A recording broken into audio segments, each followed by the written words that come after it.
The atmospheric processors hummed their familiar song as Alex checked the settlement's perimeter sensors. 3 years on Kepler 442b had taught him that routine maintenance kept colonists alive. The red dwarf sun cast its crimson glow across the crystalline plains, and the bioengineered atmosphere held steady at 21% oxygen, exactly as programmed. Then the dragon appeared. Alex's neural implant flooded his vision with threat warnings. The creature descended from the upper atmosphere, its scales refracting light in impossible patterns that hurt to observe directly. Quantum-enhanced wings manipulated gravitons, allowing flight that defied conventional aerodynamics. Its rider wore a form-fitting exosuit that pulsed with bioluminescent patterns Alex's database couldn't identify. The dragon landed 50 meters from the settlement's shield perimeter. Its rider dismounted with practiced grace, and Alex's scanning equipment registered her biology as definitively non-human, though remarkably humanoid. Her skin possessed an iridescent quality, shifting between deep purple and midnight blue. "Requesting asylum," she transmitted directly to his neural link, her voice crystalline and precise. "My navigation system failed. I require shelter for one planetary rotation." Protocol demanded Alex refuse. Unknown xenoforms weren't permitted near the colony without Federation clearance. But her distress beacon registered as genuine, and the dragon, her mount appeared to be a genetically modified organism rather than natural evolution, looked exhausted. Its quantum wings flickered irregularly. "I'm Alex Chen, settlement engineer," he transmitted back. "I can offer the outer research station. It's pressurized and has basic amenities." "Jennifer," she replied simply. "Of the Etherian Collective. Your generosity is noted."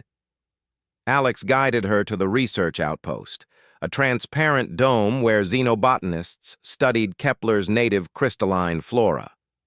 Jennifer's dragon coiled around the structure's exterior, its massive form settling into a dormant state. The quantum fluctuations around its wings stabilized into a gentle shimmer. Inside, Jennifer removed her helmet. Her features were striking: high cheekbones, eyes that held galaxies of silver light, and cranial ridges that suggested both beauty and adaptation to high-gravity environments. Alex noticed the subtle technology integrated into her skin. Nanoscale circuitry that formed delicate patterns along her jawline and temples. "Your colony is far from Federation space," Jennifer observed, examining the crystalline samples with genuine interest. "Why do you remain isolated?" Alex shrugged, bringing her a nutrient pack formulated for carbon-based life forms. "Someone has to terraform the frontier. The work matters more than comfort." She smiled, a remarkably human expression. "A rare perspective. Most beings I encounter prioritize personal gain above collective benefit." Over the next hours, they talked. Jennifer possessed extensive knowledge of quantum mechanics and genetic engineering. She explained that her dragon was actually a bioship, a living vessel, bred over millennia by her people, capable of faster-than-light travel through quantum tunneling. Alex shared his work on atmospheric processors and how he'd modified the original designs to better suit Kepler's unique mineral composition. "You work alone?" Jennifer asked, her silver eyes studying him with unsettling intensity. "Mostly. The main colony is 3 kilometers south. I prefer the solitude out here." Alex paused. "What about you? Do Etherians typically travel solo?" Something flickered across her face. Vulnerability, perhaps, or loneliness. "My position complicates companionship. I travel seeking something that my station makes difficult to find." "What's that?" "Authenticity. Genuine connection unburdened by expectation or agenda." As Kepler's sun set, a process taking 4 hours due to the planet's slow rotation, Jennifer's equipment completed its self-repair. Her dragon's quantum systems hummed back to full operational status. Alex felt an unexpected reluctance at her impending departure. "Before I leave," Jennifer said, her tone shifting to something more formal, "you should know who helped you today." She touched the circuitry at her temple, and a holographic display materialized between them. The image showed Jennifer wearing ceremonial armor, surrounded by beings that resembled her but carried themselves with obvious deference. Text in multiple languages scrolled past, Federation Standard, Mandarin, and scripts Alex didn't recognize. "I am Jennifer Ethan VII, Quantum Sovereign of the Etherian Collective, Guardian of the Spiral Arm Territories, and Protector of 17 Settled Worlds." Her voice carried the weight of authority now. "My people have searched 30 systems for a suitable consort, someone of royal lineage, political advantage, or strategic value." Alex's implant verified the information. She wasn't just alien royalty. She was one of the most powerful beings in known space. His simple research station suddenly felt impossibly small. "But you didn't know any of that," Jennifer continued, her voice softening. "You offered help because it was right. You treated me as an equal, shared knowledge freely, and asked for nothing in return." She stepped closer.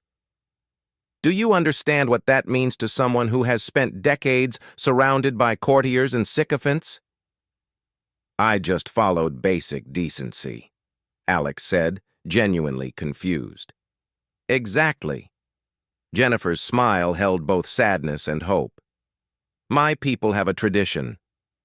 When a sovereign finds genuine connection, partnership based on mutual respect rather than political advantage, they may choose their own path." She extended her hand, and holographic contracts materialized in the air around them. Documents that Alex's implant identified as marriage proposals, treaty offers, and political alliances. "I'm not asking you to accept any of these," Jennifer said quickly. "I'm asking if you'd like to continue this conversation. My bioship can return me to this sector regularly. I could help with your terraforming project. We could see where authenticity leads." Alex looked at this queen who commanded star systems, who had crossed the galaxy searching for something as simple and profound as real connection.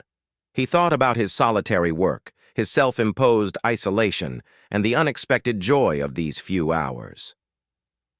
"I'd like that," he said. "Though I should warn you, terraforming schedules are pretty demanding. I might not be very romantic company." Jennifer laughed, the sound like solar wind chimes. "Alex Chen, you helped a stranded traveler without expecting reward. You shared knowledge and kindness freely.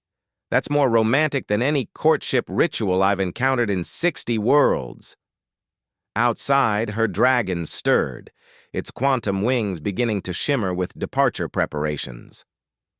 Jennifer moved toward the airlock, then paused. "1 rotation from now," she said. "I'll return.